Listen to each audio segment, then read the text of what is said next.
Mukama yebazibwe bantu ba Katonda abalungi, mbabuuzako mwenna mu linnya lya Mukama waffe Yesu Kristo, n'okwebaza Mukama waffe Yesu Kristo olw'okutusobozesa okugabanako emmere y'omwoyo.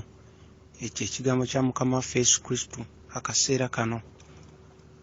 Era nsuubira obubaka bwe nnina olwaleero buyinza okubaako gubuyamba eyo omuntu ow'omunda okwongera okukula, okwongera okubeera omuntu ow'omwoyo, n'okwongera okutegeera Mukama Katonda wo eyakutonda n'enkolagana yo ggwe ne Katonda wo okwongera okunywera, era n'okubeera nti oyongera okuba n'okukkiriza. Obubaka buno bwe ngenda okugamba bukwatagana ku mwami omu, pasita. Pasita omu yali abuulira mu kyaki emu, naye we yamala okubuulira ne wabawo omwami omuweereza, naye yali asumba ekkanisa y'emu, naye ng'ate ye kwegamba yalinga asumba ekkanisa eya gurupu ey'abavubuka, nga yalinga omuyambi wa pasita, ayambako pasita okubuulira, nga kwegamba yalinga nga pasita omuto mu kkanisa eyo.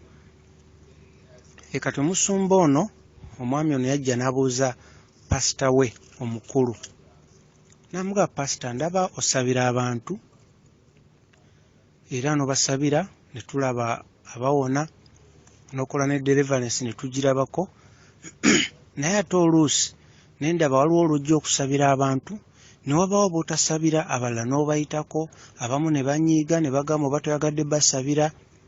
Ekintu ekyo kibeera kikuba tubuuza ne batugamba, pasita nze yampiseeko buli lwe nzija asabira abalala naye ampitako obuyisita nteeka kuwadde omukono. Ekintu ekyo kijja kitya pasita? Era n'abuuza pasita ono, ate nze nange asabisa mu kkanisa bw'oba toliiwo nyinza ntya okukola ekintu ng'ekyo ne nkola deliverance ne nsabira abantu, ebintu ebyo abantu ne babirabako? Ekintu ekyo kijja kitya? Pasita we n'amugamba nti, okoze bulungi okubuuza ekintu ekyo, kuba kitegeeza olina okuyaayana munda mu ggwe, olina okuyaayana, olina okubuuza, oba ng'olina n'okubuusabuusa mu bintu ebimu, naye ng'okubuusabuusako kukuzza eri Katonda, kuba oyagala kumanya mazima agakutwala mu maaso mu kuweereza Mukama. Pasita n'agamba omwami ono, pasita omuto, n'amugamba ekisookera ddala ky'olina okumanya nti okukkiriza kukola kinene nnyo mu ekyo ky'olaba, oba okusabira omuntu n'awona, oba deliverance. Okukkiriza kukola kinene. Era pasita n'agamba omwami ono nti okukkiriza kuno mu bintu bya Katonda era mu nsi ey'omwoyo kwe kukola nga ssente, kwegamba oyinza kugeraageranya na ssente. Bw'oba n'okukkiriza kyonna ky'oyagala kisoboka, ng'olina okukkiriza Mukama waffe Yesu Kristo, ng'olina buli kimu kisoboka. Namugamba naye okukkiriza kwo we kukoma era ky'ojja okufuna. Era n'amugamba Katonda alina kye yali akukoledde, olina obujulizi bw'olina nsuubira. Era omwami n'amugamba, ye Mukama alina bye yali ankoledde era nange nina obujulizi. N'amugamba kakati obwo obujulizi yongera okukkiriza, Mukama tajja kukola n'ebisingawo awo, kuba okukkiriza kw'olina era bwe busobozi Mukama bw'agenda okuwa, era bye bintu by'ojja okulabako. Era ebyo by'okkiriza nti Mukama tayinza bikolera era tajja bikola, kuba okukkiriza kwo kutono. Namugamba naye nga okukkiriza oyagala kweyongere, olina okumanya nti okukkiriza kujja na kuwulira kigambo kya Katonda. Okukkiriza kujja na kuwulira kigambo kya Katonda, ng'ekigambo kya Katonda osobola okkiwulira ng'omuntu omulala abuulira enjiri, osobola n'okkisoma obusomi mu Bayibuli. Namugamba naye w'oba osoma Bayibuli, soma Bayibuli mpola mpola, tosoma ng'opapa, gifunira obudde, osome mpola mpola ng'ate ogiddiŋŋana, kuba bw'osooka n'osoma ekintu ekimu togisoma ng'akatabo akalala konna, kuba Bayibuli ky'ekitabo mu bitabo byonna, kyekyokka ekitabo weekiti ekyogera oba ekirimu eddoboozi lya Katonda. Era nga bw'oba osoma Mwoyo Mutukuvu. Namugamba bw'oba osoma Bayibuli, twala obudde bw'osoma mpola mpola ate ng'obiddiŋŋana, ng'ate bw'olowooza ku ekyo ky'osomye osobole okumanya amakulu gaakyo nga Mwoyo Mutukuvu bw'ayagala ogamanye. Namuga kati gy'okoma okusoma Bayibuli, ekigambo kya Katonda ekyo ky'olaba kye kikiikirira ekyo ekiri ku mutima gwa Mukama. Kye kikiikirira ekiri ku mutima gwa Mukama waffe Yesu Kristo. Ekigambo ky'osoma, kubanga Mukama waffe Yesu Kristo n'ekigambo bali muntu omu. Kati Mukama ekintu ky'agamba mu kigambo ky'osoma, ekyo kye kikiikirira ekyo ekiri ku mutima gwe ky'ayagala. Kati w'onaamala okutegeera kino, olina okukimanya nti naawe kennyini mu buli kintu ky'osaba ng'osaba Mukama, olina okufuba okulaba nti ekintu ky'ofulumya n'akamwa ko n'osaba kirina okuba nga kikwatagana n'ekyo ekiri ku mutima gwo. Era omwami n'amugamba ntegedde. Kati pasita n'amugamba kati olw'okuba otegedde ekyo, kati njagala ombuulire. Waliwo olw'empulira ng'osaba ng'ogamba bla bla bla rababa biki. N'amugamba kati ebintu ebyosaba sigaanye zisobola okuba nnimi, naye nga zikwatagana ne omutima gwo gwe kyagala. Kwe kuyaayaana okuli mu mutima gwo byosaba sigaanye zisobola okuba nnimi, naye nga zikwatagana ne omutima gwo gwe kyagala. Kwe kuyaayaana okuli mu mutima gwo. Kubanga ekigambo kya Katonda ky'osoma mu Bayibuli kikiikirira ekyo ekiri ku mutima gwa Mukama, obubaka bw'aba alina eri ggwe. Naawe ky'olina okugamba Mukama ng'osaba kirina okuba nga kikwatagana n'ekyo ekiri ku mutima gwo. Era omwami n'amugamba ekyo nkitegedde. N'amugamba kati ekirala ky'olina okumanya, okujjuzibwa Mwoyo wa Mukama olina okuba nga olina emirandira, osimbye emirandira mu kigambo kya Katonda. Olina okuba nga osimbye emirandira mu kigambo kya Katonda. Ekyo ky'ogenda okufuna okuva mu njiri gy'owuliriza mu bifo eby'enjawulo, era neyo gy'osoma mu Bayibuli. Bayibuli bw'oba osoma, soma mpola mpola, soma ng'ogiddiŋŋana nga toli mu kupapa. Namugaba bw'oba nga osomanga Bayibuli ng'oli mu kupapa, kijja kukuzibuwalira ekigambo kya Katonda, okitegeera engeri Mwoyo Mutukuvu gy'agala okitegeere. Era namugamba nti ekirala olina okuba nga ensonga lwaki olina okusimba emirandira oba n'onyiikira mu kigambo kya Katonda, kuba ekigambo kya Katonda ekyo ky'ogenda okuddiŋŋana okulowoozangako ekintu ky'osome, gy'okoma okukirowoozaako ekyo, kuba ekigambo kya Katonda ly'eddoboozi lya Katonda. Gy'okoma okukirowoozaako kigenda kubeera nga kigenda mu mutima gwo. Era n'amugamba nti gy'okoma okulowooza ku kigambo kya Mukama mu butonde bwaffe, omwoyo gwaffe mu butonde bwagwo, gy'okoma oguwa ekigambo kya Mukama, omwoyo gwo n'ekigambo kya Mukama bikwatagana wamu. Ekigambo kya Mukama n'omwoyo gwo bikwatagana wamu. Gy'okoma okukirowoozaako n'okukiteeka mu mutima gwo bikwatagana wamu ne bibeera omuntu omu. Namugamba kati bwe bikwatagana wamu ne bibeera omuntu omu, ekyo ekivaamu okutuuka nga ekintu ky'oyogera ekiva mu mutima gwe wali ekigambo kya Mukama, bw'okyogera kibeerawo. Bw'osabira omuntu n'omugamba awonyezebwe mu linnya lya Yesu Kristo, kibeerawo. Kubanga ekigambo ky'oyogera okijja ku mutima, ate nga ku mutima ekigambo kya Mukama n'omwoyo gwo byakwataganye ne bibeera omuntu omu. Ne bibeera omuntu omu. Kati okuyambibwako Omwoyo Mutukuvu kyekyo lwaki otuuka ekiseera ng'ekigambo ky'oyogera kiriko amaanyi ga Katonda. Kuba mu butonde ekigambo kya Mukama n'omwoyo gwe bikwatagana ne bifuuka omuntu omu. Era awe wava ekyo ekitali kya bulijjo okubeerawo nga deliverance, okuwonyezebwa n'ebirala. Namugamba kati ebyo weetaaga osooka obiige, ate nga si mu kupapa, mu kubiddiŋŋana, okubiwuliriza n'obbimanya, n'okwongera obyetegereza, okuteeka ekigambo mu mutima gwo. Buli kyogera kirina okuba nga kiva mu mutima gwo. Namugamba kuba bw'osabira omuntu nga tekiva mu mutima gwo, enjawulo togenda giraba. Kirina okuba nga kiva mu mutima gwo, ng'ate omwoyo gwo gukwataganye n'ekigambo kya Mukama. Kubanga amaanyi agawonya tegava mu ono asaba, naye gava eri waggulu ewa Katonda. Kati nga ekigambo kya Katonda okukwatagana n'omwoyo gwo y'enkolagana gy'oba olina n'amaanyi agava waggulu ewa Katonda agagenda okuwonya omuntu ono gw'osabira. Olwo pasita ali mu kubulira omwami ono, pasita omuto, naye ayagala okutandika okugenda mu maaso ng'asabira abantu n'okukola deliverance nga pasita we gw'alaba. namugamba olina okubeera nga osaba ekigambo kwegamba nga oddingana ekigambo kya Mukama okirowoozaako n'okisaba mu mutima gwo kisobole okukwatagana n'omwoyo gwo babeere omuntu omu. Kuba jjukira ensonga lwaki olina okunyikira mu kigambo kya Mukama. Jjukira nti mu Yokaana chapter 14 verse 26 etugamba nti Mwoyo Mutukuvu atujjukiza ekigambo kya Katonda. Bw'oba onyikidde mu kigambo kya Mukama ng'osimbye emirandira mu kigambo kya Mukama ng'okitadde mu mutima gwo, Mwoyo Mutukuvu agenda kutandika ng'okikujjukiza. Ddala ng'oli mu maaso g'oyo omuntu gw'ogenda okusabira oba deliverance, ekigambo Mwoyo Mutukuvu agenda kujjukiza ekigambo ekiri munda mu ggwe, akujjukiza ekigambo ekisaana ku ssaawa eyo, akujjukize ekisuubizo kya Mukama oba okusalawo kwa Mukama eri embeera eyo ey'omuntu oyo gw'ogenda okusabira.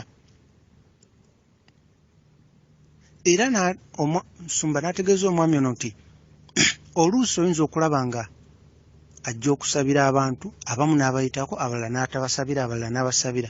Namugamba nti ensonga lwaki abamu abayitako aba tannafuna kisuubizo kuva eri Mukama eri mbeera ya muntu oyo, nga singa agenda n'amusabira nga tannamanya kusalawo kwa Mukama eri mbeera y'omuntu oyo, ajja kuba akola bibye kusanyusa muntu oyo naye nga talina nkolagana ye n'amaanyi agava waggulu wa Katonda tagawulira. Naye nga bw'ajja waati n'atuuka ku muntu oyo awulira enkolagana eyo nga weeri n'amanya kati embeera y'omuntu ono Mukama ayagala musabire. Namugamba naye abo be batasabira ssaawa eyo tekitegeeza nti tebagenda basabira, naye omuntu oyo yennyini ayina kgenda mu maaso n'okusaba Katonda asobole okutunula ku mbeera ye. Katonda ayinza okuba nga omuntu oyo tagenda muwonya ku olwo ng'ate ye ali wa lunaku lulala, kati ng'omuntu oyo yennyini ayina kgenda mu maaso na kusaba na kutambulira mu kubeerawo kwa Mukama. Era Omusumba n'ategeeza omwami ono nti singa ajja nga Katonda tamulagidde akusabire, ajja kuba ekyakikola kukusanyusa naye nga enkyukakyuka tegenda kubeerawo. Namugamba kati ate ekyo tekiba kirungi. Kirungi asooka awulire okuva eri Mukama, kuba abatawulidde nkolagana eyo n'amanyi agava waggulu, ajja kuba ali okusaba okwo kujja kuba kwa kuteebereza buteebereza oba kirooto oba kukoppa kyalaba awalala omusajja wa Katonda kyakola. Naye olina okuba nga owulira enkolagana n'amaanyi agava waggulu n'olyoka ogenda n'osabira omuntu oyo, enkyukakyuka eyo nesobola okubawo kuba amaanyi agawonya gava waggulu wa Katonda. Ate era n'ekirala Omusumba n'ategeeza omwami ono nti okujja n'asabira omuntu kuba kusalawo kwa Katonda, kuba kusalawo kwa Katonda era kibeera kisuubizo kya Katonda. Era pasita n'ategeeza omwami ono nti jjukira Yokaana ekisooka chapter 5 verse 14 Mukama waffe atugamba tusabeko oba okwagala kwe. Kati singa ajja n'akusabira nga si kwagala kwa Katonda aba alimbye. Kati okwagala kwa Katonda waakutegeerera nga enkolagana eyo n'amaanyi agava waggulu Mwoyo Mutukuvu amujjukizza ng'ali mu maaso go, n'alyoka abaako oba Mukama kyamubikkulira oba n'amanya ssaawa yakusabira oba ekintu w'ekityo. Kati ebintu bino Omusumba ono abibuulira omwami ono pasita ono omuto ng'amutegeeza nti obanga likkubo lyokutte oyagala kusabira abantu, kino sooka okitegeere, olina okusimba emirandira mu kigambo kya Katonda. Olina okubeera ng'oddiŋŋana nga bw'olowooza ku kigambo ekyo ky'osomye kisobole okunnyikira mu mutima gwo, ekigambo kya Katonda n'omwoyo gwo babeere omuntu omu. Ekigambo kya Katonda n'omwoyo gwo bwekuba n'abeera omuntu omu, kijja kusoboka oyifulumye mu kamwako ekigambo ekiva mu mutima gwo nga kiriko amaanyi ga Katonda osobole okujjuzibwa. Naye nga ekimu ku bijja okukuyambako okunnyikira okusimba emirandira mu kigambo kya Katonda, kijja kukuyamba okujjuzibwa n'okukkiriza kwo okweyongera, kubanga okusaba kuno kubeera kuva mu mutima ate nga kulimu okwagala. Olina kuba ng'omuntu gw'osabira omwagaliza era ng'oyagala atereere ave mu mbeera eyo nga kiri ku ntobo ya mutima gwo, nga kye kisooka mu byonna ku ntobo y'omutima gwo omuntu ono atereere. nga nekyolowooza si kyeky'abantu abalala batunudde balabe ekayamagero ekigenda okubaawo, wabula ng'essaawa eyo omutima gwo guli eri muntu ono atereera asumululwe ave mu mbeera eyo nga kirina okuba nga kiva mu mutima gwo. Kuba jjukira n'ekigambo kya Katonda kye tusoma kye kikiikirira ekyo ekiri ku mutima gwa Mukama eri embeera eyo ebeera eriwo. Era nga buli ddaala ly'otwala maaso g'omuntu oyo gw'ogenda okusabira, buli ddaala ly'otwala lirina okuba nga likulemberwa Mwoyo Mutukuvu, amaanyi agava waggulu.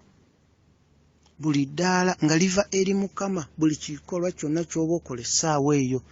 Namuga kati abantu abamu boolaba nga tebabasabidde, tekitegeeza nti tebajja kusabirwa, naye essaawa yaabwe eyinza okuba tennatuuka, kubanga akaseera Mukama kaba asazeewo ke kaba akatuufu. Tuba tulina okulinda akaseera ako, amaanyi ago agava waggulu gasooke gawulirwe, oba omusumba asooke asabe Mukama amubikkulire, amulage agende mu maaso n'okusabira omuntu oyo, oba asooke alindeko. Era y'ensonga lwaki Mukama bw'aba tannakuddamu ssaala y'omusumba tasoose kukusabira, olina gwe kwebaza Mukama, olina kwongera kusaba Mukama asobole okulaga omusumba oyo ajja akusabire. Ebintu bino omusumba nga yabuulira omwami oyo ayagala okusaba, n'amugamba nti singa ye ajja n'akusabira nga tawulidde nkolagana eyo okuva mu maanyi agava waggulu wa Katonda, okwo tekujja kuba kukkiriza, wabula kujja kuba kuteebereza oba kulaga baliwo nti nkutaddeko omukono nkusabidde, era tewajja kuba nkyukakyuka. Kati omwami ono musumba n'ategeeza omwami ono omusumba omuto nti kati kirungi ekyo naawe b'oyigiriza obayigiriza ekintu ekyo, oli oba tozze musabira ayongere kunoonya Katonda taleme kuggwamu maanyi, kuba ako kakodyo ka mulabe, akakodyo ka mulabe. Ate oluusi Katonda ayagala omuntu ono alabe amwagala kyenkana ki, anaagenda maaso n'omunoonya.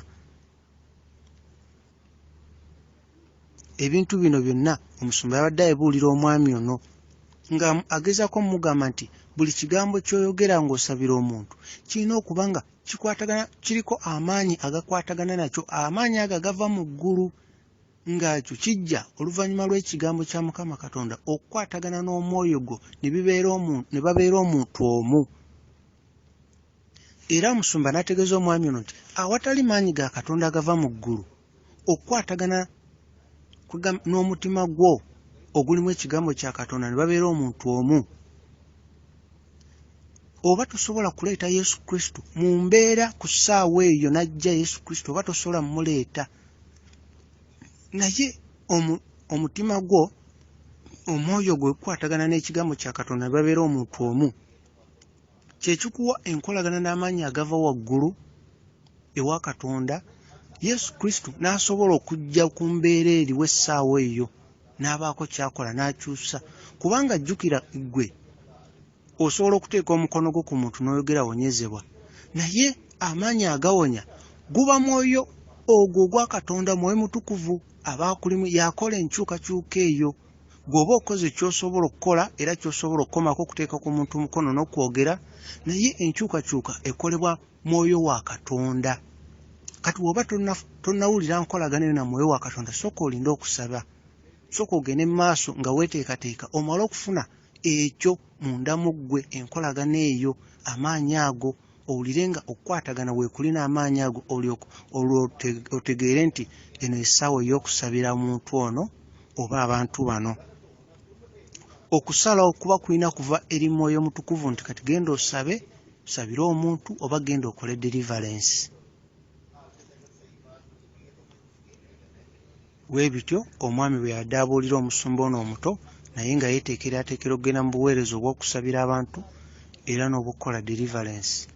Mukama abakuume, mubeere bulungi, tutambulire mu butuukirivu n'okwenenya, obutuukirivu n'okwenenya, tutambulire mu butuukirivu n'okwenenya. Zaabuli 51 nnungi nnyo, osobola ogisoma buli wiiki lwetandika. Zaabuli 51 yakwenenya, okwenenya. Tujjukire mu Zaabuli 51 watulaga nti ne we twali tukyali mu lubuto Mukama yali atwagala tubeere batuukirivu, naye twali boonoonyi nga tukyali mu lubuto. Kati ekyo kitujjukiza tutambulire mu kwenenya. Okwenenya kukyusa ebyo ebiba bireeteddwa, ebyo ebiba bigenda okuva mu nneeyisa enkyamu gye tuba tweyisizza. Okwenenya kukyusa ebyo byonna ne tudda ku kkubo ettuufu erya Mukama Katonda. Tutambulire mu butuukirivu n'okwenenya nga twetegekera okukoma okwa Mukama waffe Yesu Kristo, kuba tujjukire buli omu nga kinnoomu ajja kuyimirira mu maaso ga Katonda. Buli omu aka kaseera ajja katuukamu ayimirire mu maaso ga Katonda. Ebyo bye yakola ku nsi, ebitabo bibikkulwe, buli kimu kimanyike maaso ga Katonda, emisango gisalwe. Mukama abakuume, mubeere bulungi. Baagala nnyo.